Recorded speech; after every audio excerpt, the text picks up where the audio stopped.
Picture this. You walk into your C&P, answer a few general questions. It hurts sometimes. And you leave thinking you did fine. A month later, the decision leans on the examiner's notes and treats the visit as neutral. Now imagine instead you give two short, concrete stories. How carrying groceries upstairs twice a week knocks you out for an hour. And how sleepless nights make you lose focus at work 3 mornings a week. That small change in detail can change how the rater reads your record. Welcome to the Veteran Benefits Reset podcast, where we help veterans and their families better understand the VA disability benefits process, one step at a time. I'm Cameron Burrell, a U.S. Army veteran and founder of VetBiz Media. This episode focuses on how to prepare for a C&P exam and how to honestly show the functional impact of your condition. Quick, plain language definition. A C&P is a medical exam ordered by the VA to gather information about a claimed condition. It might be in a VA clinic, at a contracted location, or a paper review. The examiner documents what they observe and what you tell them. The rater then considers that with your service records, current medical records, and lay statements. Who schedules it? Usually the regional office or the VBA. You'll see an appointment notice in the mail or in your VA.gov account. Treat that notice like an important deadline. Showing up prepared matters. So, how do raters actually use the exam? They look for consistency and useful detail. Objective findings, measurements, imaging, psych scores help, but functional statements are just as important. What you can and cannot do in daily life, how often flare-ups happen, how long recovery takes, and whether tasks are impossible or merely difficult. Let's get practical. Here's a short checklist for the day of the exam. Bring photo ID, your appointment notice, a current list of medications with dosages, and copies of recent medical records that relate to the claim.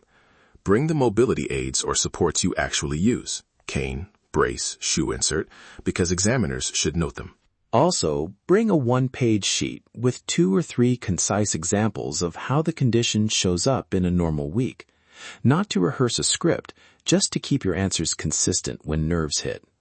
Include simple anchors, numbers and time frames like 15 minutes, twice a week, for 2 hours. Those anchors help the examiner and the rater. When the examiner asks, aim for short, honest, specific answers.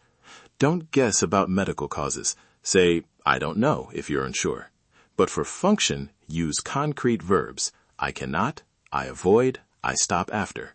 For example, instead of I have back pain, try after standing 15 minutes, my lower back tightens and I need to sit for 20 to 30 minutes before I can stand again. Talk about flare-ups plainly, what triggers them, how long they last, and what you must do to recover. Example, lifting a 20-pound box causes sharp pain that lasts a day and reduces my ability to carry for the next 48 hours. Or, crowded places spike my anxiety.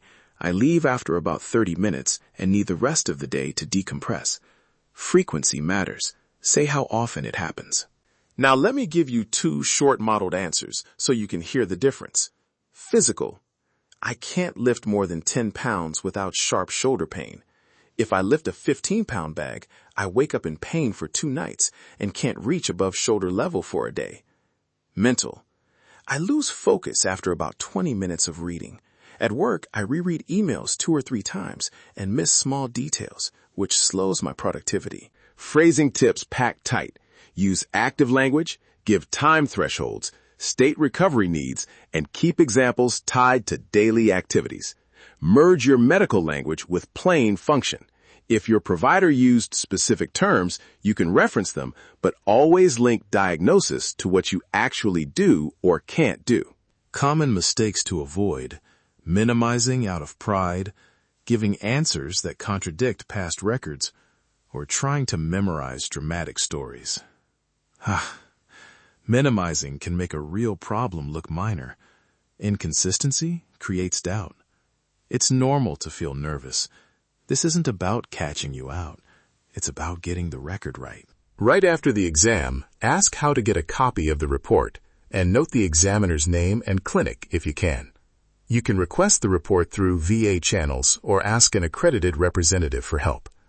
Also write down any immediate follow-up, new meds, recommended tests, or scheduled imaging. Those items can strengthen your record if you add them to your file. If the examiner suggests additional testing, follow through quickly. More objective evidence that backs up your functional limits helps. And if you spot incorrect or missing information in the exam report, get a copy, review it, and talk with an accredited VSO or claims agent about next steps.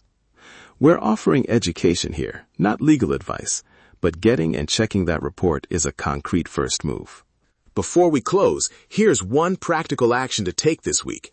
Gather your 3 most recent medical records related to the condition and write 2 short, concrete examples of daily limits.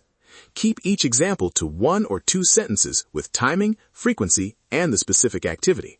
Put this on a single page to bring to your appointment. Imagine walking out of that exam knowing you gave the rater exactly what they needed. Specific, honest examples that line up with your records. What would that feel like? That clarity builds stronger evidence over time.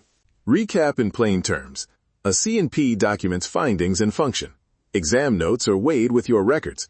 Come prepared with ID, meds, aids, and a 1-page sheet of examples. Be specific about timing and recovery. Get a copy of the report and follow up as needed. Consistency and clarity beat drama or guesswork every time. For a printable checklist and a 1-page template for those 2 examples, download the free 7-step Veteran Benefits Reset Guide at vetbizmedia.com/veteran7. If your case is complex, consider contacting an accredited veteran service organization, claims agent, or attorney for individualized help. Thank you for listening to the Veteran Benefits Reset Podcast. If you found today's episode helpful, follow the podcast, leave a review, and share it with another veteran who could benefit. Download your free 7-step Veteran Benefits Reset Guide at vetbizmedia.com/veteran7. And remember, your service did not expire. Your story is still worth reviewing. Take the next responsible step. Until next time, stay organized, stay informed, stay ready. Veteran to veteran. Facts over frustration. Education before action. 1 step, 1 record, 1 mission.